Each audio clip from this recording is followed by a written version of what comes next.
भारत ने Pahalgam false flag operation की आड़ में जहरियत मुसल्लत की। भारतीय जहरियत के जवाब में पाकिस्तान का रद्द अमल तारीख का सुनहरी बाब है।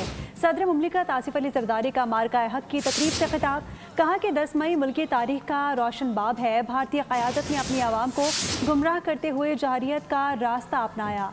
फील्ड मार्शल की क़यादत में अफवाज पाकिस्तान ने अपनी महारत साबित की। पाक फ़ज़ाइये के शाहीनों ने दुश्मन पर अपनी धाक बिठाई, दुश्मन के 8 तैयारे गिराए। पाकिस्तान हमेशा अमन का दाई रहा है।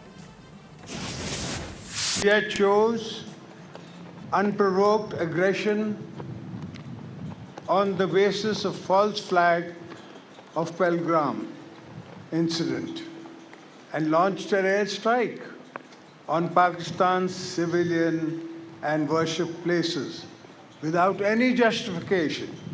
India's media misled the nation by projecting fabricated stories and dreams. Our nation and armed forces, under the dynamic leadership of Field Marshal Sayyid Asim Munir, gave a calibrated and shocking response to the Indian aggression. Our Air Force downed 8 enemy aircrafts during the conflict, delivering a response that became a defining moment of the resolve and national pride. Subscribe करें और bell दबाएं ताकि कोई खबर रह न जाए।